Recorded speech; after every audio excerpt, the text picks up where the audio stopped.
Guys अब हम लोग जा रहे हैं घाट छेकने और वेदी का पूजा होगा हमारे क्या छठ पूजा है तो फिर आपको दिखाएंगे कैसे क्या होता है।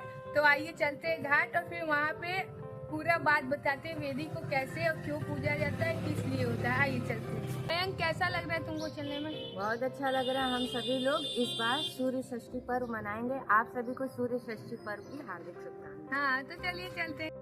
तो ये हम लोग जा रहे हैं घाट पे पूजा के लिए, उसी में अब पूजा होने जाएगा वेदी का। तो ऐसे गाइस वेदी पूजा होती है जिसमें सिंदूर लगाया जाता है, फूल माला, और भगवान को मनाया जाता है कि भगवान कल हम आपका पूजा करने वाले हैं। तो आज से ही सारी तैयारियां कर ली जाती हैं। और कुछ मैं क्यों बनाते हैं वेदी? वेदी कलश स्थापना के लिए माता सीता जी ने सब सर्वप्रथम अपने घाट पे जब ये कलश रखने वाली थी तो उसको स्वच्छ करने के लिए गंगा का जल और मिट्टी जो था उसको रख कर एक वेदी बनाया जिस पर उन्होंने कलश की स्थापना की और 2 दिनों तक सूर्य षष्ठी पर्व को मनाया। अच्छा, और कुछ बताना चाहोगे? और अब हम लोग खरना के बारे में, खरना की पूजा के बारे में बाद में बताएंगे जब खरना का पूजा होगा। ठीक।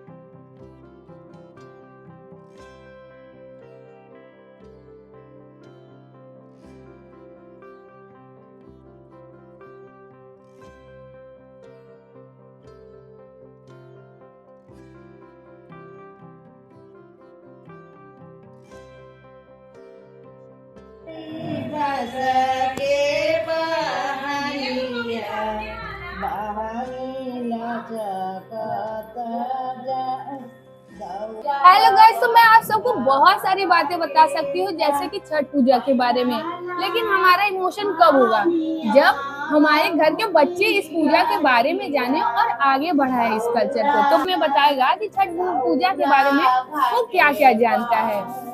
सूर्य षष्ठी के दूसरा दिन खरना, इस पर्व की आप सभी को हार्दिक शुभकामनाएं। खरना में सुबह घाट में जाकर घाट छेकन होता है एवं वहाँ पूजा होती है।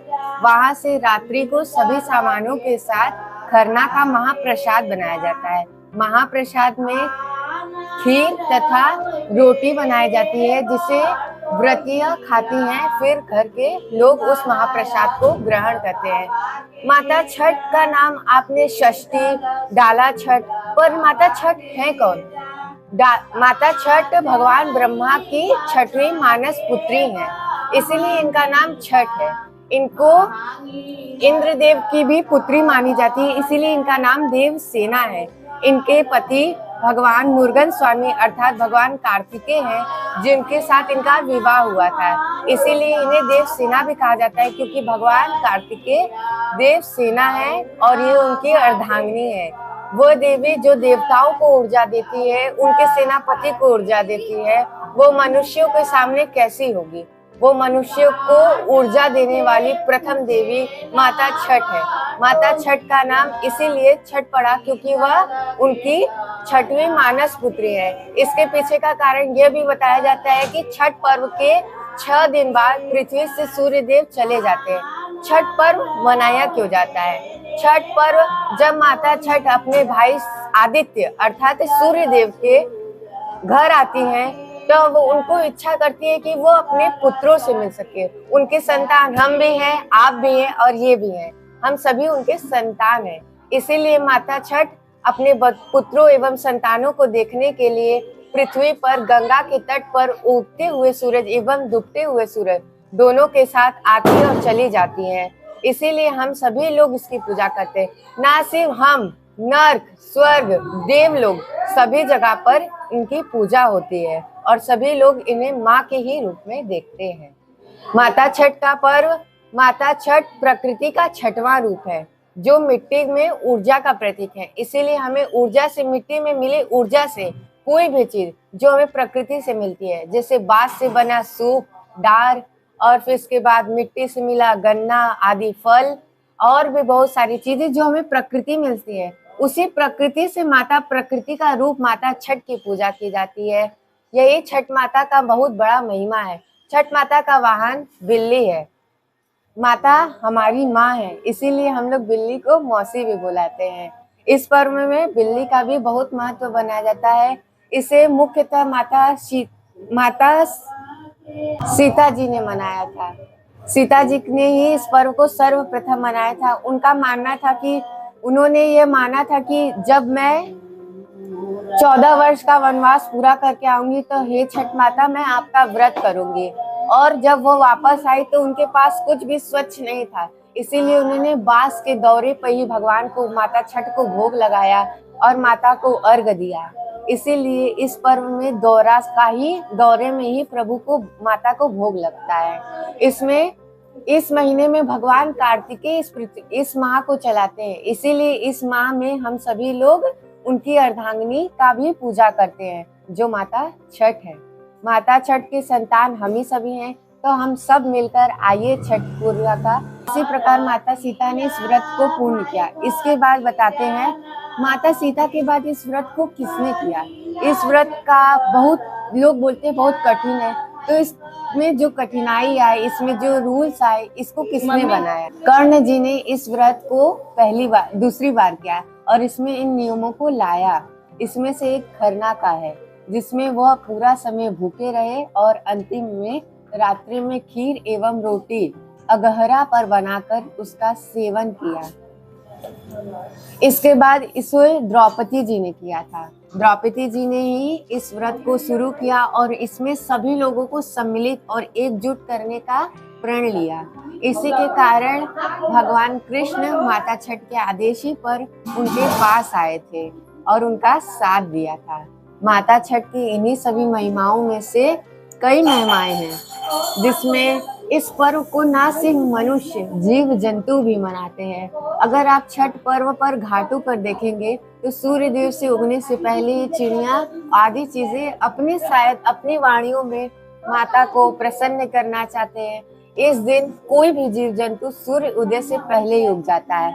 और एक विशेष बात, हम हर चीज में भगवान सूर्य देव या चंद्रदेव के उदित रूप का पूजा करते हैं, पर यह एकमात्र ऐसा पूजा है जिसमें हम उन्हें डूबते हुए सूर्य देव को अर्घ देते हैं, जो एक बहुत बड़ा बात है। और जैसा कि आप सब देख रहे हो कि खीर है वो उबाल मार रहे हैं, क्यों माता को चढ़ेगा तो सोचो कितना अच्छा लगेगा। वैसे तो अभी ये व्हाइट दिख रहा है, लेकिन इसमें गुड़ डाल दिया जाएगा, क्योंकि ये गुड़ का बनता है खीर, है ना मम्मी? मम्मी ये गुड़ का खीर क्यों बनाते हैं? खरना करने के लिए बनता है कि इससे गुड़ से बनता है, चीनी से नहीं बनता है। ये प्रसाद होता है। हाँ। तो आज भगवान सूर्य भगवान को रात को चंद्रमा जी को भोग लगाया जाएगा। हाँ। उसके बाद जो व्रत रहेंगे हम लोग खाएंगे। अच्छा मम्मी, क्या कह रहे हैं कि गुड़ का भोग इसलिए लगता है क्योंकि गुड़ शुद्ध होता है ना दीदी? हाँ तो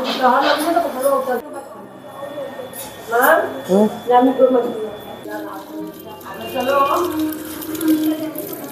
अरे ये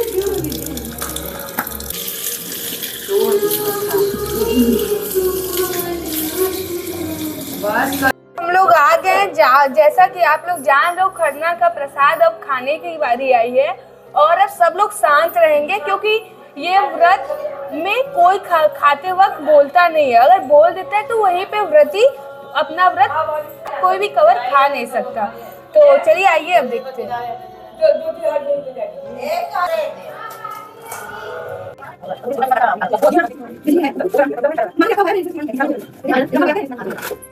इतने सारे प्रसादम तैयार हो चुके हैं जिसे सब लोग खाने के लिए एक्साइटेड हैं। तो देखते हैं कितना अच्छा लगता है यार। पहले तो भगवान को भोग लगेगा, वैसे मुझे सिर्फ खाने को ही सूझता है। ठीक है, खाने से बात हटाते हैं और प्रसाद पे दिमाग लगाते हैं। तो गाइस अब कोई कुछ बोलेगा नहीं, क्योंकि मम्मी दीदी चाची सब लोग व्रत हैं, तो वो लोग खाएंगी तो कोई नहीं आवाज़ करेगा, नहीं तो वो लोग खाना अपना छोड़ देंगे। और यहाँ मम्मी चंद्रदेव बना रही हैं, क्योंकि इन्हें भोग लगाना होता है। तो फिर ये सारा भोग सबको बंटता है, जिसे प्रसाद के रूप में। तो अभी मम्मी चाची को सिंदूर भर रही हैं, पूरे मांग में भरा जाता है और दीदी को भी पूरे मांग में भरा जाएगा। तो अब देखते हैं, पूरा प्रसाद मतलब रेडी हो चुका है खाने के लिए। नहीं, अभी पूजा एक तरफ लोग खाते हैं, पहले भोग लगाते हैं माता छठ के नाम से और उसके बाद प्रसाद ग्रहण करते हैं। और जब ये लोग ग्रहण कर लेते हैं तब हम सबको घर में मिलता है। उसके पहले पूजा करते हैं अच्छे तरीके से, क्योंकि यहाँ पे चंद्र देव को मम्मी बना के रख दी है कि पूजा किया जाए, उन्हें भोग लगाया गया है। तो अब चलते हैं गाइस, क्योंकि शांतिपूर्वक इनको खाना है, तो हम चलते हैं। और सब लोग अपना अपना एक एक कौर जैसे ही लेते हैं, हम लोग निकल जाते हैं। वीडियो अच्छा कर लगे तो लाइक, सब्सक्राइब, कमेंट करिएगा please. Thank you so much.